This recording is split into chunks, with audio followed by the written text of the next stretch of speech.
This is WBSM On Demand. It's time for South Coast Now with Chris McCarthy. Streaming live on WBSM.com and the WBSM app. Call 508-996-0500. Text us using App Chat on the WBSM app. Now, Chris McCarthy.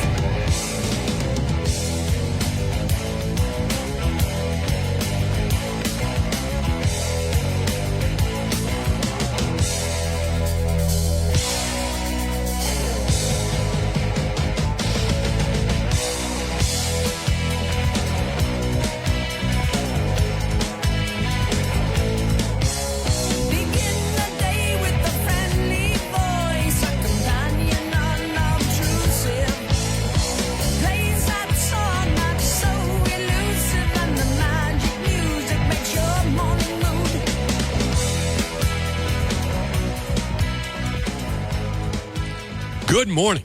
Good morning. Spring is in the air. As Tim just told you, it'll be this weekend. We start getting more daylight, right? Nights get a little brighter. Days get a little longer. So I'm excited. Tomorrow is the primary election for the President of the United States here in Massachusetts. So hopefully you'll go vote, okay? Hopefully you'll go vote. We have had early voting. I have heard some complaints about that, obviously. But anytime you run a big operation, I guess you're going to get some complaints. So tomorrow is voting day. If you're a Republican, a Democrat, or a Libertarian, there'll be 3 ballots to choose tomorrow. I checked with the Secretary of State over the weekend just to make sure that my ducks are in a row. There's a Libertarian ballot. There's quite a lot of Libertarian candidates running for president. I don't think, if my memory is correct, and it sometimes isn't, but I don't believe there's any Libertarian state committee people, which would be local people, running to be on the Libertarian State Committee.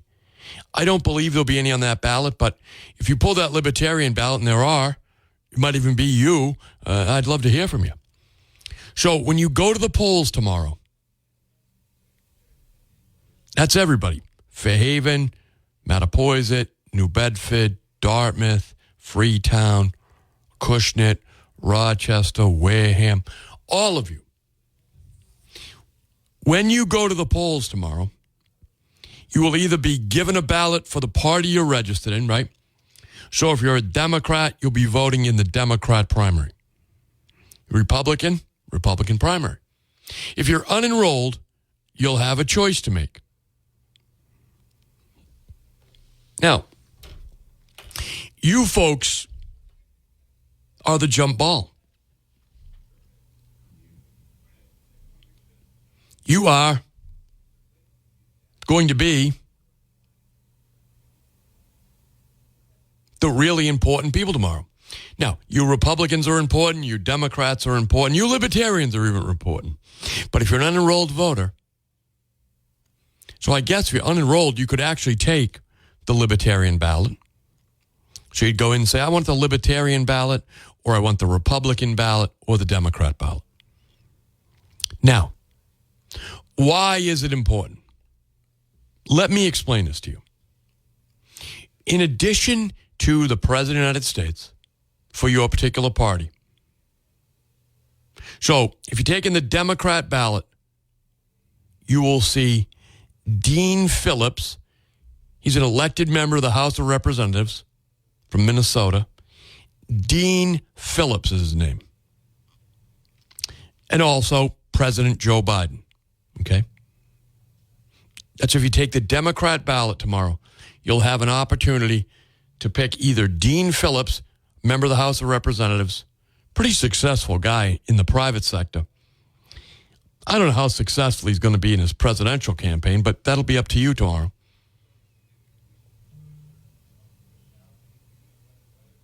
You can vote for Dean Phillips or Joe Biden tomorrow, if you're a Democrat or an unenrolled who takes a Democrat ballot. But that's not it, all right? I want you to pay attention to me, please. You've got the President of the United States, and I know you're going to say, well, it's going to be Joe Biden versus Donald Trump. I agree with you. But there are other people on the ballot, local people. And I've tried my best to get them through here. A lot of them are well known already, but Leon Corey in the Democrat primary is running to be on the Democrat State Committee. He's right now the chairman of the Board of Selectmen here in Fairhaven. He's giving that up, but he wants to stay active, so he wants to be on the Democrat State Committee. Now, the incumbent also wants to retain his position. That is Charles Mata. He was here on Friday. Leon was here on Thursday. Charles Mata was here on Friday. Those gentlemen are running for the Democrat State Committee. Each Senate district has a man and a woman. Lisa Lemieux is running on the Democrat side to be the Democrat State Committee woman. She has no challenger. So if you live in the towns of Mattapoisett, Fairhaven, Acushnet, Dartmouth, and the city of New Bedford, you take a Democrat ballot tomorrow, you'll have a race for the Democrat State Committee. Now, for those of you independents, unenrolleds rather, and Republicans who are taking the Republican ballot tomorrow, you will have, obviously, a presidential choice. You'll have Donald Trump and Nikki Haley. Now, later in the show, we're going to have Jen Nassau, who used to be the chairperson of the Republican State Committee here in Massachusetts. Fine woman. She is the chairperson of the Nikki Haley campaign. So we're going to interview her later today.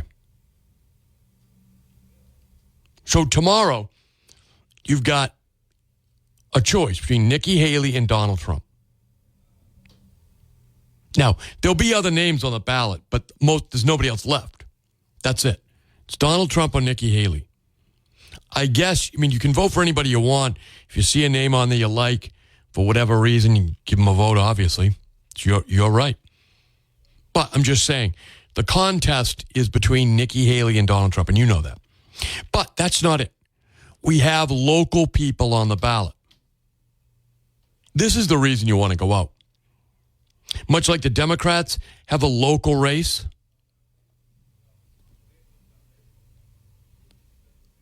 in the Senate district, represented by Mark Montigny for ease, meaning Dartmouth, Mattapoisett, Acushnet, Fairhaven, and the city of New Bedford, you have Bob McConnell, who's going to be here a little later today. He's going to call in. And Bob's a frequent caller to the program and a friend of mine. And Bob is running for Republican State Committee man. Now, he doesn't have an opponent. Brock Cordero has decided to do other things. And I wouldn't want to call it a retirement. He's a young man, but he's moving on from the Republican State Committee. So Bob McConnell graciously stepped up to do the job. I think he'll do a good job. So Bob McConnell will be on the ballot. Lives here in Fairhaven. Republican State Committee man. Now, a longtime friend of mine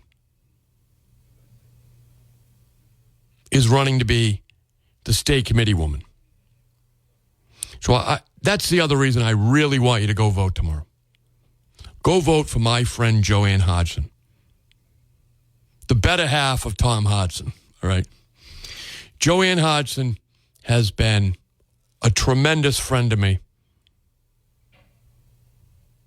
We were always friends, but since I've gotten out of the hospital, her and Tom have been irreplaceable in my life.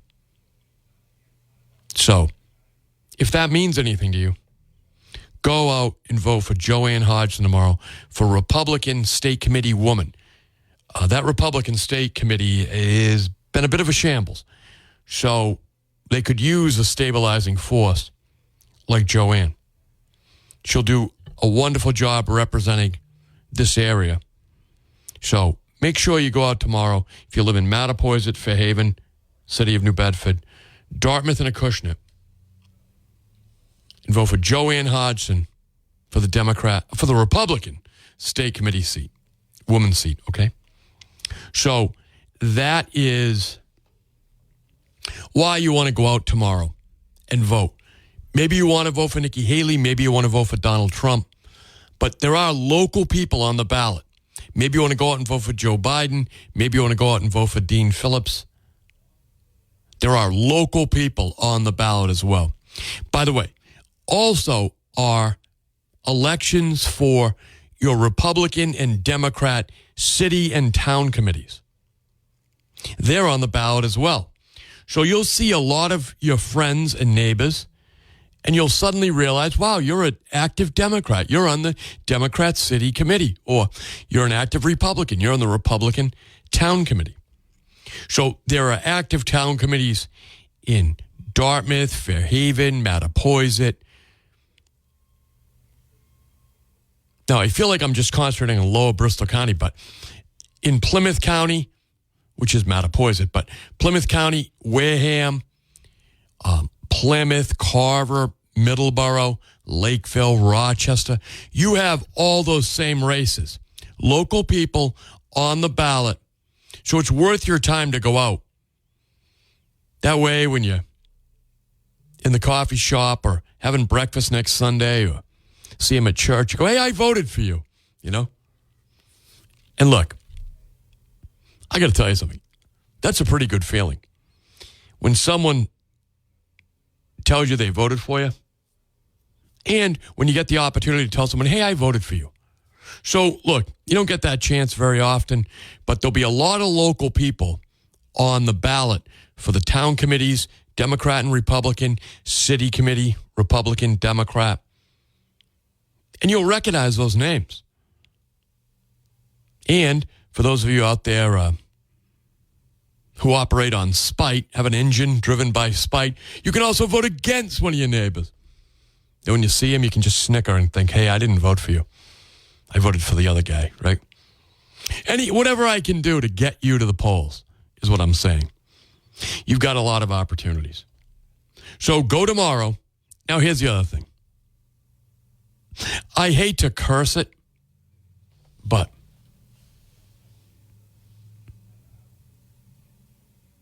if you do encounter problems voting tomorrow, wherever that is, New Bedford, Fairhaven, New Bedford, Mattapoisett, New Bedford, Acushnet, New Bedford, Dartmouth, New Bedford.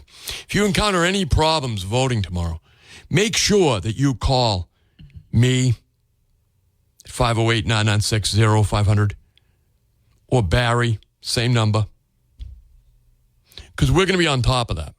If you have any problem tomorrow voting, any screw-ups, anything you see that's out of the ordinary, make sure you call us, 508-996-0500. If you had any problem with early voting, I know I've heard from some people, but I'd be interested to hear from you again. If you had any problem with early voting, now, sometimes that's your problem. You caused it, you know. If you didn't send back the census, if your wife didn't send back the census, because I know you gentlemen did that, or if your husband didn't send it back, ladies, because I know you always do. So if you're not on the voters list, that may be the first time you realize it's tomorrow. Or if you went to early vote and you were rejected, that's on you. But if you have any problem or had any problem with voting, make sure you call us. I can tell you that one voting department around here is being investigated by the Attorney General's office. Now, I can tell you that in the town of Fairhaven, We've had severe voting problems in the past. That town clerk is retired. But there have been problems with voting in Fairhaven. The town clerk is retired now, and there's a new one there, and I don't anticipate there'll be any problems, but I do know that one local elections office is being investigated by the Attorney General's office for citizen-generated complaints, legitimate complaints by a lot of people across a wide spectrum. So tomorrow, if you have any problems voting, don't be silent about it. No one will know who you are. Call up here so that the activists who listen to this will be able to add you to their complaint. Maybe just as a John or a Jane Doe. But if you have problems tomorrow, do not sit in silence. This is a civil right. Voting is a civil right. Martin Luther King was assassinated fighting for people's civil rights. Voting is a civil right. You may not think of it that way, but it's the fundamental civil right. So make sure you go vote tomorrow. And if anybody interferes with your voting, either by confusing you, misdirecting you, whatever it is, you need to not sit in silence. You need to be like, cross the bridge in at Selma, right? Do not sit in silence. You have civil rights. I care about my civil rights and your civil rights. And I cannot be bullied, not intimidated, or manipulated politically. I will stand up for you. But I can only do that if you tell me. And by the way, he's not here yet, but I know Barry feels the same way. He will stand up for you. You voting tomorrow is your civil right. If someone tries to confuse you, misdirect you, send you to the wrong place, I will not know unless you call me and report it. We know we've had problems on a massive scale with misdirections,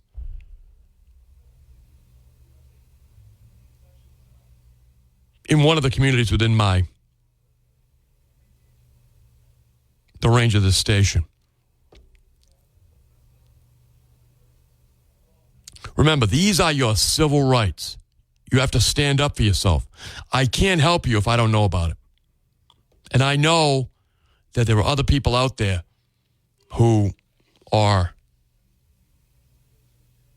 as adamant as I am about their civil rights, and they aren't going to take it anymore. And again, we know a lot of elected officials, which ironically, they're in charge of the elections, right? It's elected and appointed officials, ultimately, who are in charge of how elections are run. So we have a way to make sure that your civil rights are acknowledged and protected. All right, I've gone a little long. Folks, we're going to have a great show today. We've got a lot of stuff going on, but remember something. You have to vote tomorrow. Go vote. I'm Chris McCarthy. Stick around. We'll be right back.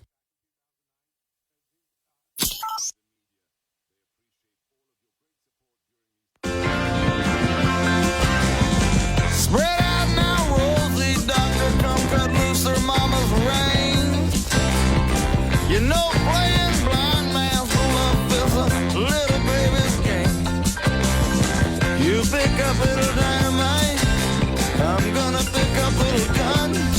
And together we're gonna go out tonight and make that highway run. back to the program. I'm Chris McCarthy, and tomorrow is Election Day. You've got Democrats for president, but also local candidates on the ballot. Every town has an election tomorrow. So make sure you get out and vote, okay? Republican, Democrats, unenrolled. There's even a libertarian ballot.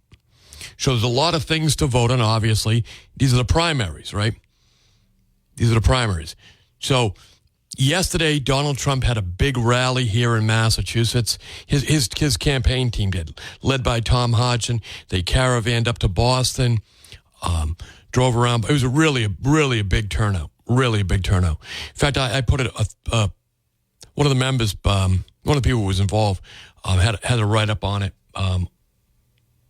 available on the internet. I put it up on my Facebook account. Really big turnout yesterday for Donald Trump here in Massachusetts. I think he's going to do pretty well. But later today, interest of being fair to everybody, we'll have Jen Nassar on, former chairperson of the Republican Party here in Massachusetts. She is the chairperson of the Nikki Haley campaign. So she'll be calling in to give us a plug for why people tomorrow ought to give Nikki Haley an opportunity.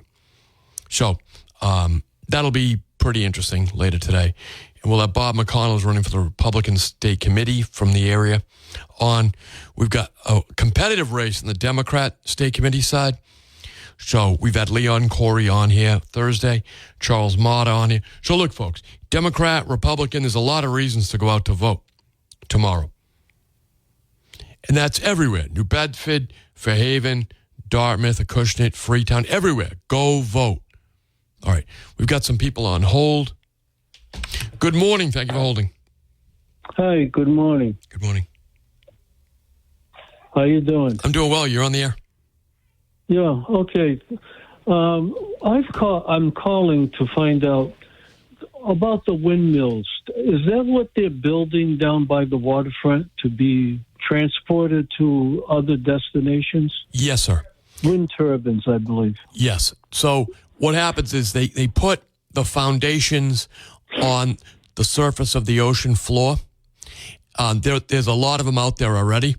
In fact, I have a friend of mine who's involved in some of this. He's got fishing boats.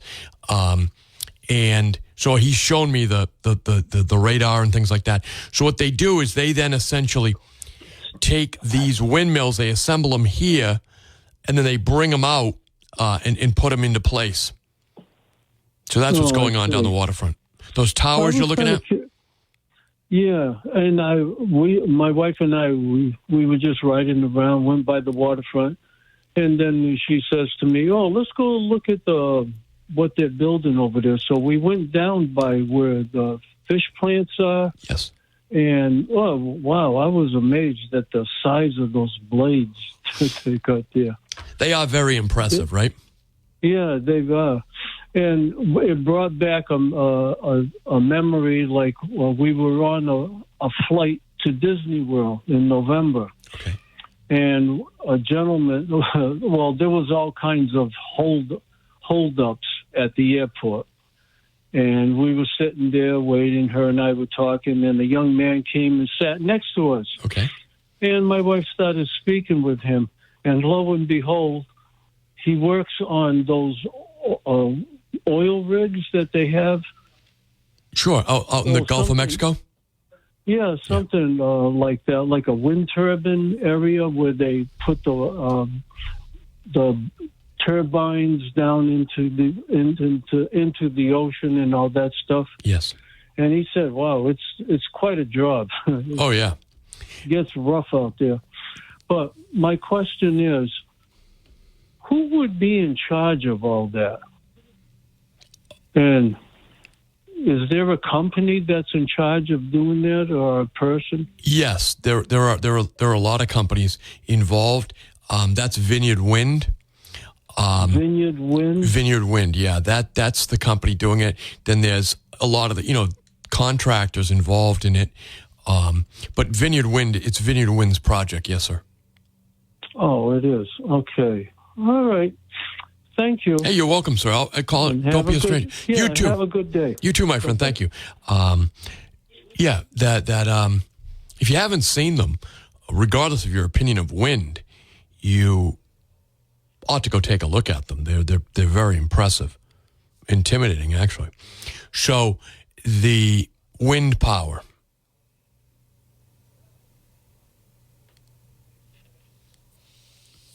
All right. So tomorrow you have a choice. If you're unenrolled, you can choose a Republican ballot or a Democrat ballot. If you're a Democrat, no choice. Republican, no choice. But you do have a choice to go vote. You ought to go do it. So this weekend, the Boston Globe, one of their staff editorial writers,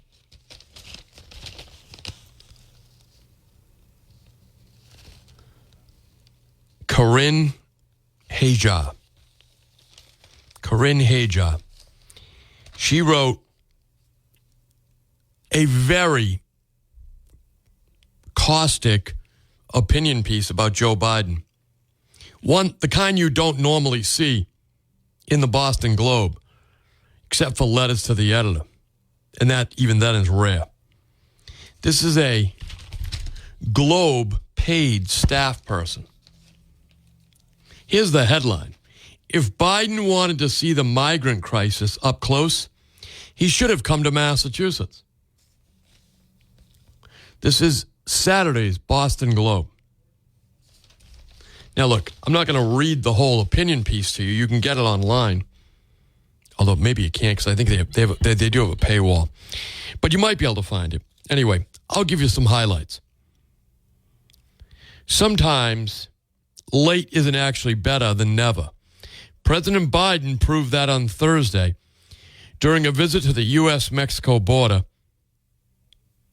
coinciding with Donald Trump's own border appearance. Right there, you go, wow. The Boston Globe is taking a stand, pointing out how Joe Biden has failed the country on the border. That, my friends, is revolutionary.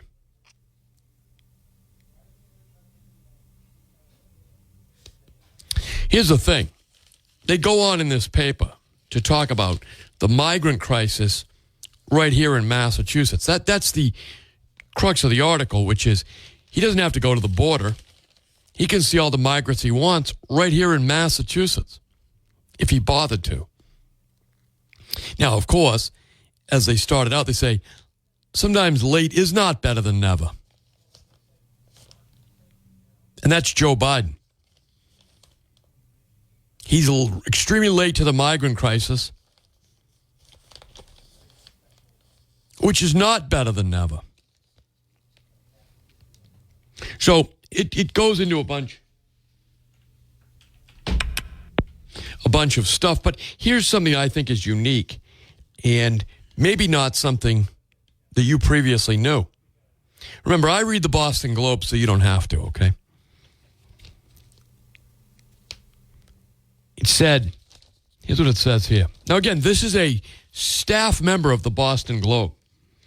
The president could have at least feigned concern for northern cities like Boston and New York that have been struggling to deal with thousands of new migrants. It's not like he hasn't had the opportunity to publicly tour a migrant shelter in the north. He's visited both Boston and New York to court donors to his campaign in recent months. At a campaign reception at the Westin in Boston's Seaport District, just in December, the president had enough time to point out the Republicans, quote, refused to act on his suggestions for border reform. It seems he didn't have enough time to visit one of the nearby emergency shelters. There are now more than 7,500 families in emergency shelters here in Massachusetts. As we know, Democrat Governor Healy has declared a state of emergency. Never in your life has the governor of Massachusetts, regardless of political party, declared a state of emergency due to illegal aliens. Never.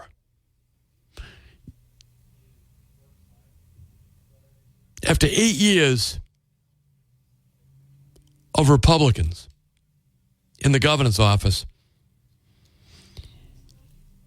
it took a Democrat governor to declare a state of emergency because of illegal aliens in the Commonwealth of Massachusetts. But as the Boston Globe reporter points out, opinion journalist points out,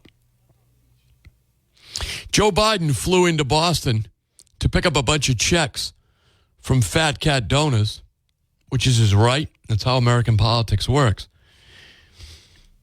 And he took time to blame the Republicans, which is remarkable, right? But he wouldn't go check out the migrants that he invited into the country. And they're all around Boston. They're all over New England. We know New York the mayor has warned that it's going to destroy the city of New York. The President Biden flies into New York, collects checks, doesn't go see the migrants. And as the Boston Globe points out, people are keeping their mouths shut in the Democrat Party. You know why? Because if you speak up, you're going to get punished. Talks about how the mayor of New York City, Democrat, African-American, Mayor Eric Adams, criticized the administration handling of the crisis and was subsequently kicked off the president's re-election committee. So the president is taking out his policy failures. If you're a Democrat and you speak out, you're going to get cut out from the Democrat re-election campaign. The president's re-election campaign. They've kicked Mayor Adams off Joe Biden's re-election campaign because he dare criticize, in the interest of his own city, his voters, the president's action and lack of action. All right, folks, I got to take a quick break. If you're on hold, stay there. I do want to speak with you. I see you there. But I do have to take a break. Stick around. We'll be right back.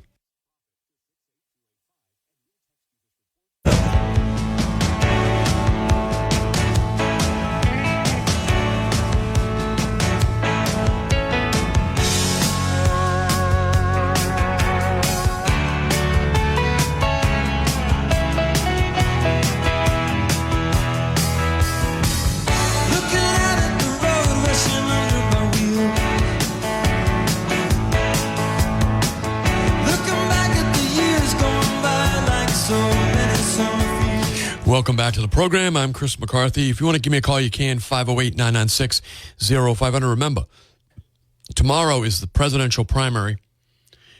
Democrats, Republicans, and Libertarians. You've got not just the presidential candidates, Biden and Dean Phillips on the Democrat side, Donald Trump, Nikki Haley on the Republican side, but you've got other people on there, Republican state committee, Democrat state committee, and the town committees. So you want to go out to vote because you get an opportunity to vote for or against your neighbors. Whatever drives you, right?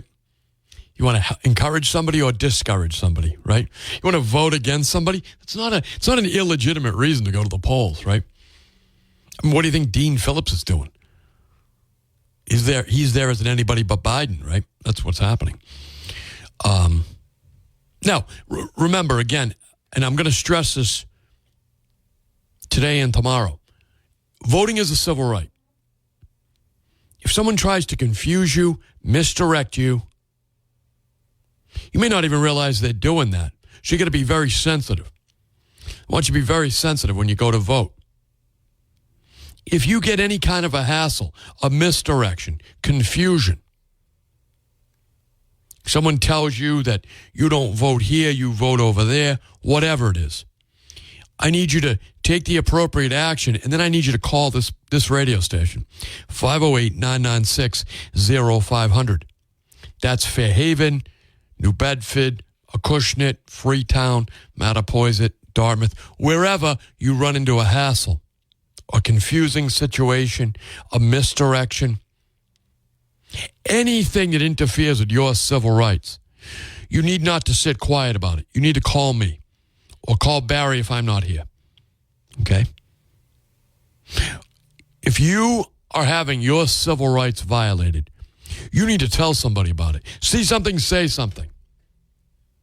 See something, say something. Just like they said after 9/11, right?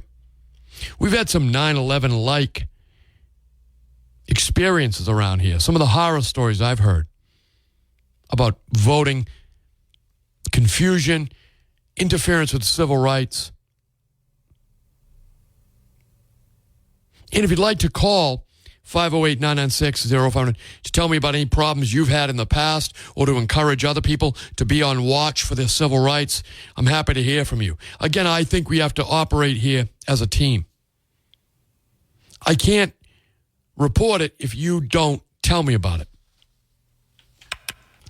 So you've got to be an active partner in this republic, the democracy that we live in. I can't report it. I'll tell you something. How do we find out about the signs, the misdirection signs that were put up telling people to vote in the wrong place at the wrong day during the city elections, the competitive city elections in Ward 1? Because a loyal listener of mine, a longtime friend, saw the signs. He knew what to do. He sent me a photograph. I sent that photograph to the mayor, number of city councilors, to our newsroom. That's how it happens. If you don't tell me, and by the way, I was able to get that news out the day before the election. There was a lot of confusion caused by it, but not the ultimate confusion. Right? We were able to prevent a lot of people's civil rights from being violated because someone in my audience told me. And I told the mayor, the city councilors, in our newsroom. I probably should have told the attorney general, but at that point, I didn't realize that we needed to do that. Other more sophisticated, maybe less naive than me, have done that now. So there are attorney general's investigations going on. Good morning. Thanks for holding. Good morning, Chris. How are you? I'm doing well. How are you? Can you help me with issues of my civil rights around my house? Because that's where the problems start. My wife's stepping in and saying I have less civil rights than everybody else. But, well, you knew that when you said I do. Yeah. 30 years later, you're like the rules are changing. So, it's kind of funny. Who wrote that article? Going back to the article? Sure. So the name is Corinne Hajar. Corinne Hajar. Yes. I would love to look up what school she went to and all that. So to me, it's like two cars coming down the highway, Chris, and they're both going to hit head on. And one's called irony and the other one's hypocrisy. All right. And she wrote this article that completely crashes irony and hypocrisy at the same time. Joe Biden can't talk about migrants. What is she crazy? He can't talk about Lake and Riley. He can't because, frankly, from my opinion, none of this he actually constructed. So he can't answer to something he didn't construct. Explain that. I think I know where you're going, but explain that. Well, he signed 90 orders at the minute that he sat down with a pen, and he said, and at one point he's like, "What am I signing?" So who is it that constructed the orders to basically dismantle the security on the border that Trump had put in place that just about everybody that's a neutral observer said worked? And then you could always say there's human rights issues. Okay, well, is the border open or is it closed? Because human rights aren't the issue there. If they're on our side of the border, then human rights is an issue. We own that. But if they're not on our side of the border, it's not. It isn't our issue, unless you want to take a step further and say we own the world's problems. Right. then that I have a whole other answer to that. But forget it. I mean, we can't own the world's problems because we'll bankrupt ourselves, and then we can't help anyone, including ourselves. No, I agree with you there. Thanks for the call. We'll be right back, folks.